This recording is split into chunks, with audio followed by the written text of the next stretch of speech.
కొన్ని విషయాలు చాలా స్పష్టంగా ప్రజలకు తెలవాల్సిన అవసరం ఉన్నది.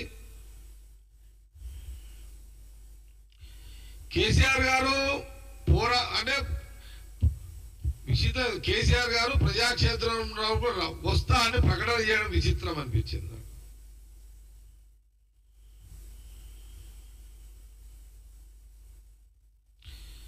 మీరు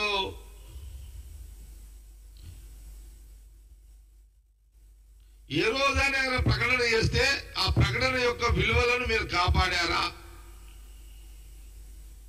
శ్రీనివాస్ రెడ్డి, మీ కేసీఆర్ గారి ప్రకటనకు కట్టుబడి ఉన్నారా మీ జీవితంలో? ఎప్పుడైనా ఒక మాట చెప్తే, కేసీఆర్ గారు ఒక మాట చెప్తే మీ జీవిత రాజకీయ క్షేత్రంలో మీ జీవితం ఎప్పుడైనా ఆ మాటకు కమిట్మెంట్ గా కట్టుబడి ఎప్పుడైనా ఉన్నారా? మీరు కమిట్మెంట్ కట్టుబడి లేరు కాబట్టే కదా తెలంగాణ ప్రజలు కాంగ్రెస్ గవర్నమెంట్ అవకాశం ఇచ్చారు.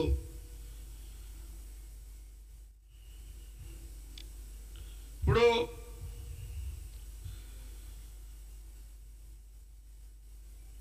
సరే, అప్పుడు ఎట్లా ముఖ్యమంత్రిగా మీ బాధ్యతలు మీరు కరెక్ట్ గా చేయలేరు.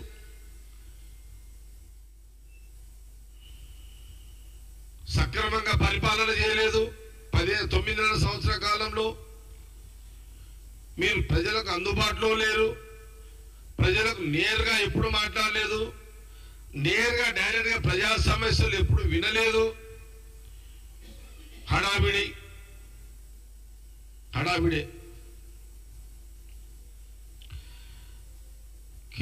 రేవంత్ రెడ్డి గారు ముఖ్యమంత్రి అయ్యి అసెంబ్లీ పెట్టిన తర్వాత చాలా స్పష్టంగా ముఖ్యమంత్రి గారు రేవంత్ రెడ్డి గారు కాంగ్రెస్ పార్టీ, కాంగ్రెస్ గవర్నమెంట్ చాలా ఒక ప్రకటన చేసింది. ఏమని? సీఎం రేవంత్ రెడ్డి గారు ఏమన్నారంటే, ప్రతిపక్ష నాయకుడు కేసీఆర్ గారు మీరు అసెంబ్లీకి రావండి, మీరు అసెంబ్లీకి రావాలి, మీరేమైనా సూచనలు ఉంటే మీరు అసెంబ్లీలో ఇవ్వండి,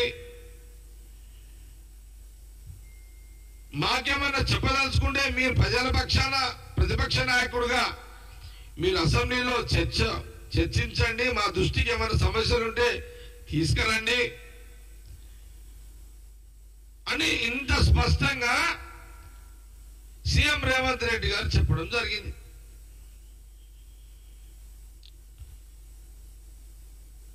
ప్రజాక్షేత్రం అంటే ప్రజలతో మాట్లాడడము, ప్రజాక్షేత్రం అంటే ప్రజా సమస్యలు విన్న తర్వాత అసెంబ్లీలో మాట్లాడడము. ఇదే కదా. కేసీఆర్ గారు ప్రతిపక్ష నాయకుడు, మీరు ప్రజలతో సమస్యలు తెలుసుకోరు, మీరు వచ్చి అసెంబ్లీలో మాట్లాడరు.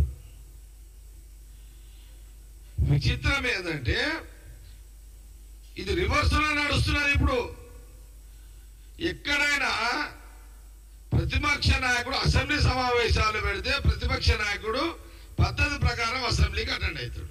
ఇది సిస్టమ్. కానీ ఇక్కడేం జరిగింది? ఇక్కడ విచిత్రం ఏంటంటే ముఖ్యమంత్రి రేవంత్ రెడ్డి గారు ఈయన వస్తుడో రాడో కంసగమా అని ముఖ్యమంత్రి రేవంత్ రెడ్డి గారు ఆహ్వానించారు. ముఖ్యమంత్రి ప్రతిపక్ష నాయకుడు కేసీఆర్ గారు మీరు అసెంబ్లీకి రండి, ఏమైనా ఇష్యూస్ ఉంటే మాట్లాడదాము. మీరు పేపర్లలో టీవీలలో రైతు రుణమాఫీ మీద మాట్లాడుతున్నారు. మీరు ఎందుకు అసెంబ్లీలో ఇవన్నీ మాట్లాడరు? మీరు టీవీలలో ఎందుకు మాట్లాడతారు? పేపర్లలో ఎందుకు మాట్లాడతారు? మీరు అసెంబ్లీలో మాట్లాడొచ్చు కదా.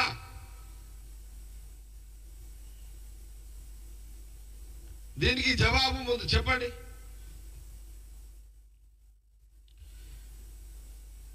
ఎక్కడైనా ప్రతిపక్ష నాయకుడు అడగాలి ముఖ్యమంత్రి గారిని, ప్రతిపక్ష పార్టీగా మీరు ఏమడగాలంటే అసెంబ్లీ సమావేశాలు పెట్టండి, చర్చ చేస్తాము అని ప్రతిపక్ష నాయకుడు అప్పీల్ చేయాలి.